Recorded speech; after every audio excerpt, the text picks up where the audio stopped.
watching a global celebration of all things Notre Dame, where we invite you to watch, connect, give, and vote. This is Notre Dame Day, live from the La Fortune Student Center.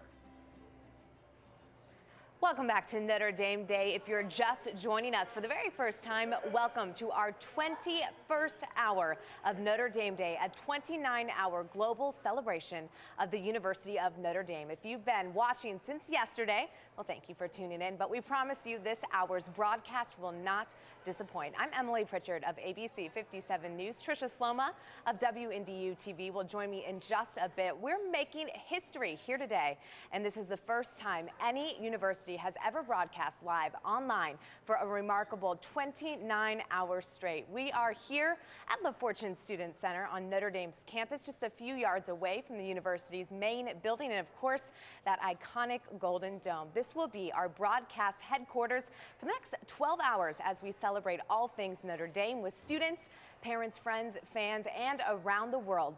And in Notre Dame Day style, of course, we'll have a residence hall competition between Knott and Siegfried halls, both on campus and online for you to see. Now, of course, right now, my fellow host, Tricia Sloma, would like to introduce a very special guest to the Notre Dame studio. And Tricia, how's it going over there?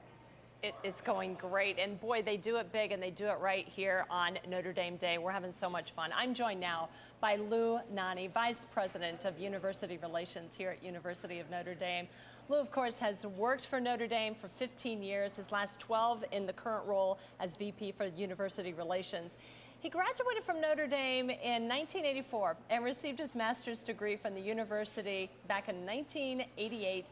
He and his wife, Carmen, live in South Bend with their 5 children. I'm pleased to introduce my friend, Lou Nanni.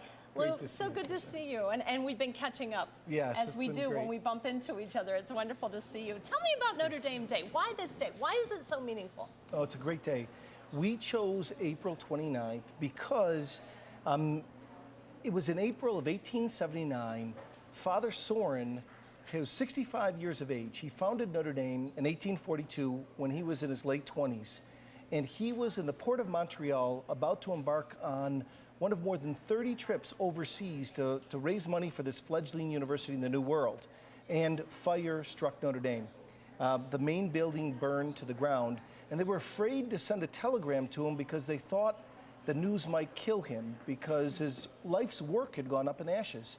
So Professor Timothy Howard went out and intercepted him, broke the news to him gently. They returned together, and on this day, in 1879, Father Sorin came back and probably offered the most sublime words ever spoken at this university. He said, "This fire is my fault. We built a university and we named her after the Mother of God, and she had to burn it down to teach us that we had not dreamed boldly enough." Wow. And so they rebuilt. They saved the university in 3 months. It was amazing. 80% of the colleges and universities founded before the Civil War did not survive. And Notre Dame was on the precipice of being one of those statistics. But they fought, they rallied together with the help of South Bend, and by September, and God knows today we couldn't get construction permits in time to get it done, they rebuilt because their survival depended on it. And then Father Sorin said, "We're going to put a dome atop this building and the statue of Our Lady, Mary, the Mother of God, because someday this is going to become one of the great universities in the land, and more importantly, one of the greatest forces for good in society. And I want everybody to remember why. It will be because of Our Lady on the dome, who's watched over us and guided us every step of the way." Lou, that is so humbling, isn't it? It when really you is. think of the absolute fortitude and Yes. the absolute drive and determination of one individual to do Right. that. Has anyone even come close to Father Sorin in that drive and determination since? You know, I'm not sure that there's any one person that you could say who is quite at Sorin's level, but you know, there's a lot of people who have made seminal contributions to the life of Notre Dame. We can look to 1919 when Newt Rockne, who was a student and was an assistant chemistry professor, an assistant coach, becomes the head coach because his predecessor goes back to farm in Iowa. And he goes in from 1919 to 1930, he goes on to lead what is still today the winningest record in the history of intercollegiate football. And what Rockne did that was amazing, they were called the Notre Dame Ramblers. We didn't have a stadium big enough for them to generate revenue at home games. Sure. The Big Ten wouldn't play against us because of Catholic prejudice. And so Rockne took the team to the East Coast and the West Coast, and in a pejorative, and not only did they take on the giants of the day, but they beat them. And in a pejorative article in a Detroit newspaper, they called them not the Notre Dame Ramblers, but in a racial slur, they called them the Fighting Irish of Notre Dame. And Rockne, in his genius, instead of crying foul or filing a lawsuit, he got the guys together and used it as a motivational device. And he said, you know what? We are nothing but a group of underdogs. We are a group of immigrants, but there's nothing that we cannot accomplish if we work hard enough and we work together. And what they did transcended the gridiron and captured the imagination of an immigrant nation. And those are roots. These are stories that we need to carry forth with us today when we think about our mission and the impact that we need to have in this world. And so important to share this message on Notre Dame Day. Right. And you know, to embrace a slur and then to take it and look at what it's become now. Exactly. Anyone come close to Newt Rockne since then? Well, you know, you could certainly look at our last three presidents. In some ways, Father Hesburgh was the second founder of Notre Dame. And then Monk, Malloy, and Father Jenkins to this day, the progress, the growth, the impact that Notre Dame is having, moving from being a great national university to becoming a great global university, through these last three presidents is historic. One of my favorite Father Hesburgh stories, though, is about a young Jewish student. Early on in his presidency, a young Jewish student came to campus from Philadelphia, and he was harassed by two of his roommates, and he didn't make it through the first semester. He just up and left one day. Father Hesburgh heard about the story, and he called the two roommates into his office. He said he let them sit out there for about a half an hour, sort of fester, and then he said, he called them in, he said, tell me what happened. And they said, oh, he wasn't a good fit for the school. And he said, but did you do this? Did you do this? Did you do this? And it was a Thursday evening, and Father Ted said to him, here's how we're going to resolve the situation. I don't care if you have to get on a train and go back to Philadelphia or whatever, but you have till Tuesday. If you do not talk your roommate into coming back to school, the two of you will be permanently suspended with him.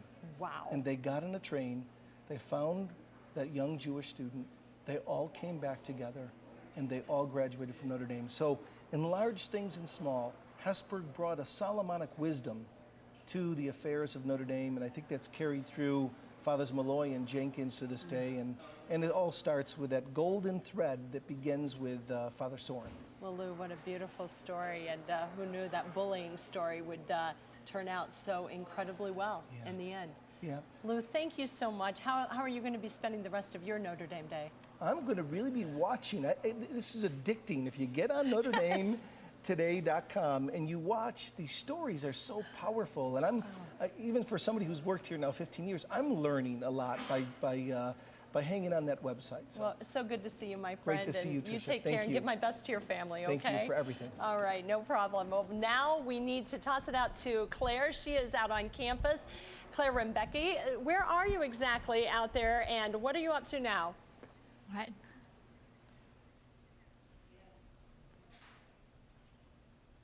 Thank you, Tricia. Thank you, Emily. We are here at the Notre Dame Law School here at the Career Development Center. I'm sitting here with Assistant Dean Kevin O'Rear and Vincent Versteegly, who's a career counselor here at the law school. Thank you guys both for joining us on Notre Dame Day. So, Kevin, what kind of, or what does the Career Development Center do specifically to help law school students? Well, we view the office as a real extension of the educational branch of the law school. So students are going to get a job after graduation and change jobs 5, 6, 7 times throughout their career. What we try to do is give them the tools and skills they'll need, not just to get that first job, but many, many jobs down the road. What kind of jobs are the law school students getting after graduation, Vincent? Well, it crosses a spectrum. About half of the students, a little more than half, will end up in law firm jobs. After that, it breaks into a couple of different categories. Public interest is one, academia, but the larger of the two categories that it breaks down in after that are judicial clerkships and government jobs, and they tend to be split fairly evenly in those two categories. Judicial clerkships being one in particular that has been fairly strong for us in the past 2 or 3 years. I think it's pretty clear you guys do a lot for the current students here, but what do you guys do for the alumni of the law school? Well, we have a dedicated full-time alumni career counselor. One of very few law schools do that, and we have someone who works full-time with alumni, both people who are out in a career, have graduated many years ago, and as well as students who graduate who don't yet have a job. We have a person who works with them full-time to help them network, to meet other Notre Dame lawyers, and to get that first job out of law school. And what can alumni do, especially alumni that are watching, do to help the current students and future graduates of the law school? I think the biggest thing is to be a resource. It's a difficult job market today, and students have to work awfully hard to find opportunities. And so alumni who are willing to take time to spend with our students, just to talk with them, talk about the work that they do, help point them in the right direction as they're out there pursuing their job search. Serving as a resource is really the most important thing, I think. Well, thank you guys both for joining us on Notre Dame Day. We're going to send it back now to the studio to talk with Tricia and Emily.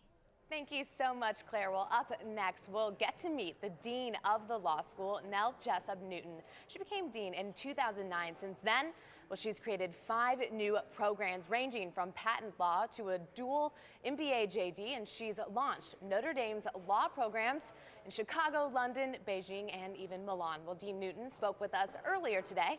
Let's watch.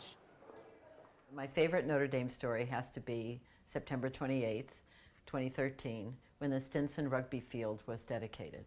And the reason it's such a great story, it was a fabulous football weekend, and the field was donated by Ken Stinson, who's an engineering grad and a wonderful person. So why was that so special to me? And the reason is that Ken played rugby with my older brother, Rob Meir, and Rob and Ken founded the rugby team that is still in existence today at Notre Dame. And when he gave the money for the rugby field, Ken insisted that it be dedicated in memory of my brother, who died in 1995. So all the old guys were there, all the old rugby guys from my brother's year and Ken's year, and it was just an absolutely wonderful experience in which I felt embraced by this community. Of course, I didn't go here because women didn't go to Notre Dame when I was going to college, and I just felt so much a part of the Notre Dame family on that very special day. Welcome back, everyone. Joining us now via a live video chat, Bob Jones and Janet Label. They are both from law school in the Chicago program. Thank you for calling in, guys. Hello. Hi. We're going to make this technology work. Tell us about the Notre Dame Law Chicago program. Where exactly are you located? Sure. We're in the at 224 South Michigan, right next door to Symphony Hall on Michigan Avenue, in this fantastic location, across the street from the Art Institute, in a historic building where a couple of other units of Notre Dame have some presence as well. How cool. That is just a beautiful location. I know right where you are. So how many students do you have in the program? We're having a hard time hearing you. Sorry. Try again. Oh, I can ask again. I was just wondering, how many students do you have in the program? Oh, yes, we have, currently we had 12 students in the program this semester. Typically, we've had around 6 or 5 students, so this was our largest group yet, and it was quite exciting to have such a nice cohort of students here throughout the semester, and I think they enjoyed being able to share the different experiences. It was just a real variety of experiences that they had in the different places they worked, so we're thrilled. It's starting to gain a lot of momentum. Students are able now to sort of put this in their cap in terms of thinking about their plans when they start school from day one. So it's just been really exciting and thrilling to see how it's played out. So why did Notre Dame pick Chicago? We picked Chicago because it's a rich legal market. It's the second biggest legal market in the United States. We wanted our students to be able to get exposed to any field of law that they might be interested in, and the possibilities are endless here.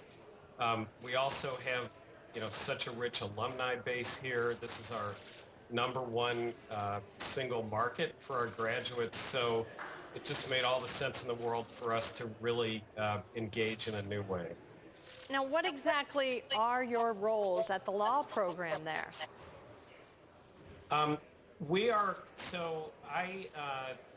am doing the instructing in the Notre Dame Law in Chicago program. I do advising of students, as Janet does. Our students are engaged in a 32-hour-a-week placement here in all different kinds of law offices. and then they get together once a week for a 2-hour seminar that I teach. And then Janet is also doing some additional teaching. Our students get most of their credits through the externship and the related seminar, but they do some additional coursework as well. So Janet can talk about her role as well. Well, we're excited because we actually have 2 classrooms here. There's one that's a conference room. It's a rather large conference room, and the other is a more typical classroom, seats about 40 to 50 students. So we, in the fall, one of my favorite stories is we had an immigration law class that was being taught here by an adjunct, and it was being video conferenced back to South Bend. So I was in the room, and one of the women was in the room in the classroom at South Bend, and she turned to the group and she said, "Oh, I need to leave for a second. Can you guys watch my computer for me?" And we all just started laughing because, well, we could certainly watch it, but if somebody came in and stole it, the best we could do is give a good, identification on the individual, but that's about it. But it's the clarity, the kind of ability to feel that you're in the same room with the other people is just tremendous. And so it's really opening up a whole new world for us because we have so many incredible, talented, brilliant attorneys here in Chicago who would love to teach, but getting to South Bend every week, lawyers have busy schedules, not always possible. So we're just finding the use of this space is just tremendous. Oh, that would have to be. Now, I understand you've had a lot of success connecting students with potential employers. What kind of employers exactly are you looking for? Yeah, well, so as I said earlier, the idea of this program is whatever students are interested in, we want them to be able to explore. So we've had students in everything from federal regulatory agencies to criminal positions, the Cook County State's Attorney, the Cook County Public Defender. We have environmental groups, the Natural Resources Defense Council, and Environmental Law and Policy Center. We have a mediation center, legal services groups, City of Chicago Legal Department. So sort of we're trying to open up anything and everything that our students might be interested in doing. One of the unique things that we're trying to develop further is corporate counsel externships, having students have the opportunity to work in an in-house counsel position with a Chicago-based corporation. We have a student this semester at AbbVie Pharmaceuticals up north, and we're definitely hoping to develop more of those in-house counsel sure. opportunities. Right, because we have a lot of students who are interested in doing transactional work, and so finding those kind of opportunities where you get corporate law exposure, securities law, IP issues that may come up. So it's really just opened up a whole world for our students. Well, I can only imagine. That sounds wonderful for all involved. So Bob and Janet, thank you so much for calling in. Have a great day, okay? It's been fun. All right, thanks a lot. Enjoy the rest of your day. Coming up next is Notre Dame alumnus Kevin Dolan. But for now, we take one more tour of the law school, so let's watch.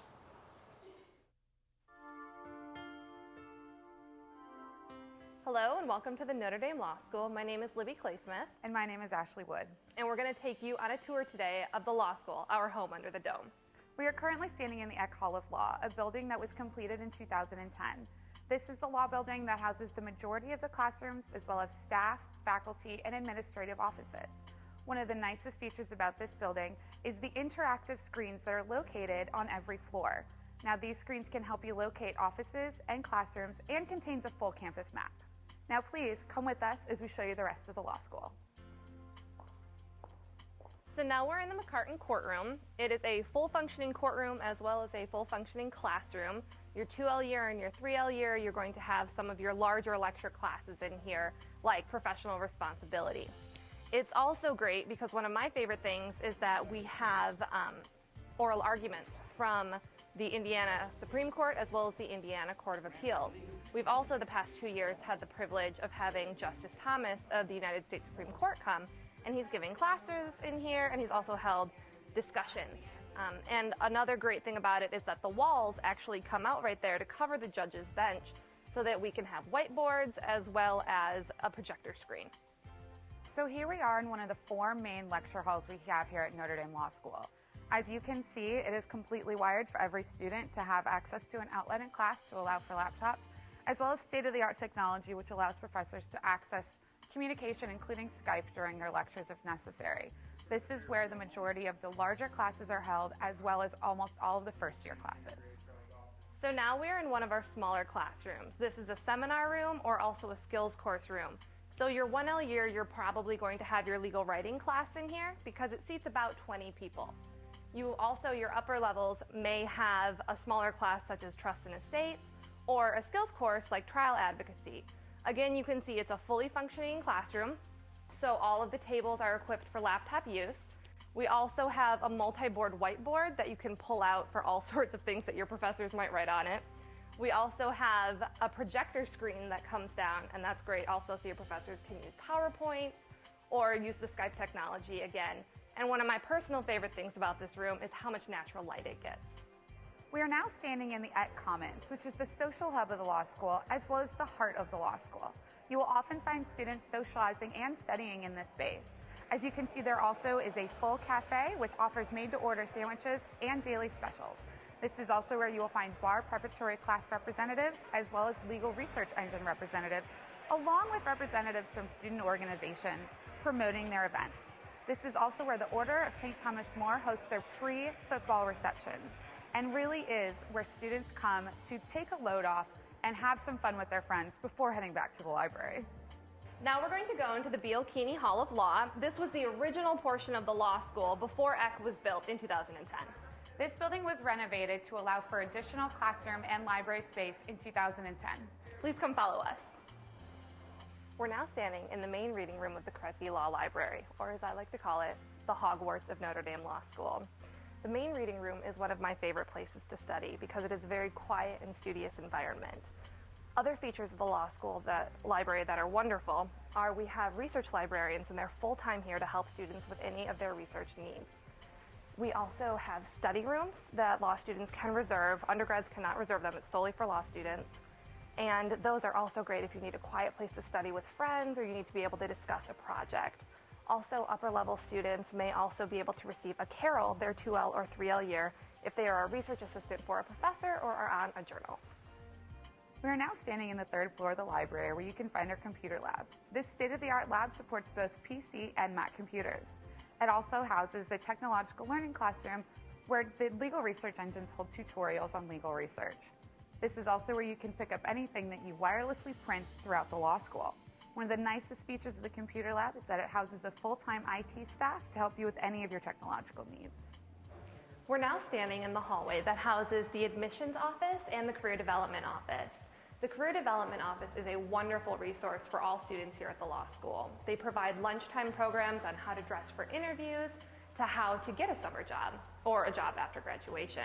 Also, when 1Ls first come here, they are assigned a career development officer who will stick with them throughout their 3 years here, and they will help them with things like resume review and also getting a job or sending thank you letters or any questions that they might have in the career field. So here we are in the St. Thomas More Chapel. This is where weekly Mass is held at the law school. One of the nicest features of this chapel is the traditional and beautiful stained glass windows. Now, while Notre Dame is the oldest Catholic law school in the country, all faiths are represented here at NDLS. So we're now standing in front of the archway that connects the Bielchini Hall of Law with the ECK Hall of Law. This archway was actually created to allow the Notre Dame marching band to process underneath it on its way to the stadium on game days. We hope you enjoyed this tour today. Thank you so much for joining us and for allowing Libby and I to show you our home under the dome. What a lovely tour and lovely tour guides. Thank you so much. We are now calling in now via video chat. We have Notre Dame alum Kevin Dolan joining us from California. He is a graduate of Notre Dame's Executive MBA program. So Kevin, do we have you connected with us? We do. Thank you. Wonderful. And it's good to have you by phone with us today. I want you to share one of your favorite memories involving Notre Dame that you feel is appropriate to share with our viewing audience and listening audience all over the world. Go ahead. Well, I think the two that come to mind are the first time that I turned into campus and I saw the Golden Dome in front of me, and I just said, gosh, this is the place for me. I mean, it meant so much to me. And The other one that comes to mind real quick was the day I graduated and just standing up on the podium, family and friends out there, and I looked out at the whole campus. It was just great. Still think of that. Okay, so that was the beginning of and the end of your experience here at Notre Dame. What about in between? Anything remarkable that really made a difference in your life? Well, I was really lucky. I joined as part of the MBA program. They set us up into various different groups of people with different skill sets, and the group of 6 people that I was part of, I've stayed great friends with them till this day, and different ages, different backgrounds, but lifelong friends. We're all sharing memories. In fact, we still talk to each other once a month on a conference call. Isn't that wonderful? It'll never go away, I tell you. Now, I understand you have an Irish-American heritage. Did that somehow play any role in your decision to earn a degree from Notre Dame? Well, definitely. My parents were both born in Ireland, as well as my wife's parents. And we grew up in New York City, so as they used to say there, we were the original subway Irish. You know, everybody always wanted to go to Notre Dame, and I finally got a chance to go years later to the MBA program. So I think everybody was proud, and it was something that was on my mind my whole life. Well, you say, though, that you do stay in touch with your classmates in the executive MBA program. How do you do that? Well, with the group that I'm with, we talk once a month on a phone call. With the rest of the class, and there was 47 of us, if I remember, we run at least one reunion at a football game every year, and it's a great chance to get together for family and friends, stay up with what everybody's doing. Incredible. So how do you stay engaged with what's going on at the university? How do you stay connected here with Notre Dame? Well, I joined the Notre Dame Club of Los Angeles, so I usually go up to the meetings once a month there, and there's always something going on locally there with some other alumni or something out of campus. So twice I've been to campus with events with them, so it's been great. Wonderful. Well, Kevin, thank you so much for taking time to be a part of Notre Dame Day. It's nice to talk to you by phone on this afternoon, and we wish you the absolute best in your future, okay? Thank you very much. A pleasure. All right, wonderful. Well, now it's dorm competition time. We got to have some fun. This hour, we have 2 rival dorms, of course, Nott and Siegfried. They're facing off in the tests of strength and knowledge. Notre Dame reporter Megan Bastido is live on the North Quad. So, Megan, what do you have for us? That's right, Tricia. Like you mentioned, we have the men of Nott Hall and the men of Siegfried here in a North Quad, Mod Quad battle. And they will take the tug of war here. So if we're ready, you ready? Go ahead.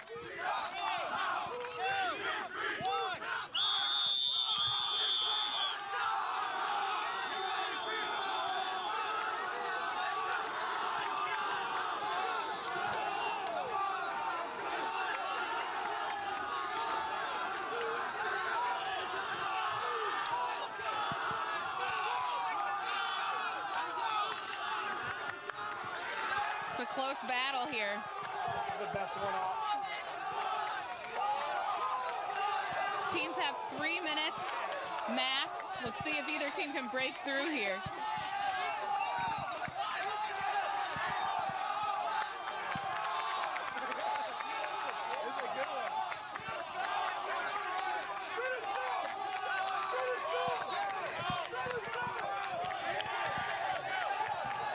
Wow, I'm impressed. Not making some headway now, though. Looks like Siegfried's getting tired.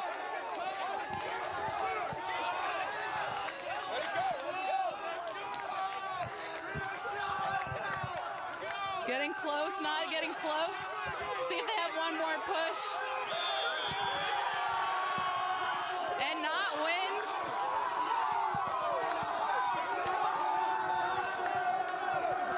They're celebrating here. Let's see if we can grab our juggernaut captain. I gotta find him. Grab our captain over here. All right, joined by our captain of Nott Hall here. I saw you were out there coaching. You guys been practicing for this? We have been, a lot of emotional preparation. That's what it's been. These are the boys right here, though. They brought it today. We really did a great job. I'm really proud of our guys. And what does it mean to you to be able to raise money for your dorm here in this competition? It's so exciting. I mean, as you can see, events like this happen every day. We really are a community, and we love each other, and I think we just proved that right there. All right, well, congratulations. Go celebrate with your team. Trisha Knott gets the win here on North Quad. We'll send it back to you and Emily in the studio. Thank you so much, Megan. Well, I'm with some of the Knott boys myself here. They're celebrating that win outside, and they're hoping they get a win inside in the studio. They're actually playing a little bit of a different game. I don't know if you've ever heard of the app called Heads Up. Ellen DeGeneres made it pretty popular on her show. Now, each residence hall is getting a two-person team. I'm here with two right now. And they'll get to hold that app over their head. We'll come up with a clue, and they'll have to guess it, kind of like charades a little bit. If they get it right, they flip it down, correct? Yep. If they get it, if they want to skip, they flip up. And so we'll have to see. I'm being told that the best score so far today, 7, right? Or 8, yeah. 8. So they want to get 9 is what they want to get. Introduce you guys selves real quick. I'm Zach from Pittsburgh, Pennsylvania. I'm Brian Breedeman. I'm from north of Chicago, sophomore. And you guys wanted to say something really quick, right? No matter what the outcome of this, I just would like to dedicate this to our rector, Brother Jerome. He's been our rector for 17 years, and this is his last year out. So we like to dedicate this to him, and hope things work out well. This one's for you, bro, Joe. Yep, this one's for you, Brother So Joe. they've got one win under the belt there with the tug of war, so you've got to get one inside. Pressure's on us. Pressure's on you guys. All the pressure's right. on I believe you guys have 60 seconds. Are you ready? I think so. All right, let's do this here. Heads up. Flip that the other way. There we go. Okay. Oh, now we're turning off the app. We'll get it going here. Running back, football, Pittsburgh Steelers. 36. The bus. Bettis. Basketball player, his jersey's hanging up in the rafters. 1970s. Carr. Pass. There you go. Quarterback, number 10, Charlie Weiss. Brady Gold. Brady Quinn. They've got the football skills here. There you go. Wide receiver, he pitches for the Cubs now. Jeff Samardzija. Reporter, woman, pass. Come on. No, Partner. keep going. All the way over. All the way up. There you go. Movie. Rudy. Dorm, South Quad, across from alumni. Next to lines. Bad end. Morrissey. Basketball player, women's, she just graduated. Skylar Diggins. Hall, South Quad. Alumni Dylan. Women's. Payneborn. Lions. Bad end. Oh, time is up there. I'm not sure what the final count. They got 8. 8. So they tied. There you go for the best score of the day. Not too bad. How you guys feeling after that? Pretty good. Pretty good. All right, I think we're going to switch it out now. Next team coming in from Siegfried. Of course, they're hoping to make up from that tug-of-war game outside. Didn't do the best in that. Now, of course, hoping to come back from it and play a little heads up with me here. Hello. How are you guys today? Good, yourself? Good. If you guys could introduce yourselves real quick to all those people watching. I'm Nathan Smith from Muncie, Indiana. I'm Connor Murphy from South Jersey. Have you guys played heads up before? No. No. Not with an iPad. But you guys were just watching off stage here, so now you're going to get to see if you can do it.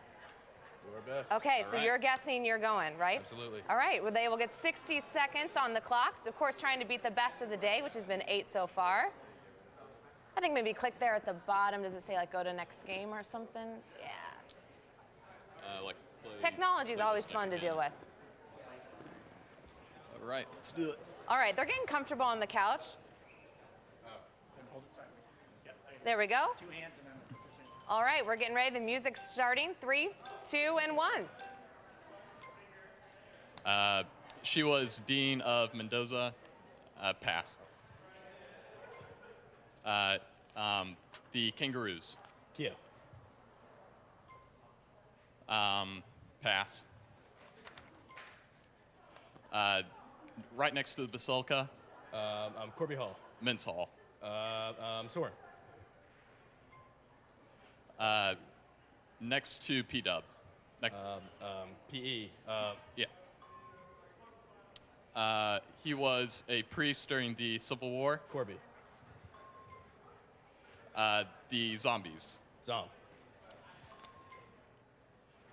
Famous football coach. Rockney. Next to PE and Siegfried. Not. NDH. Girls Hall. Women's Hall. We're getting down to about 7 seconds. The basketball facility. Purcell Pavilion.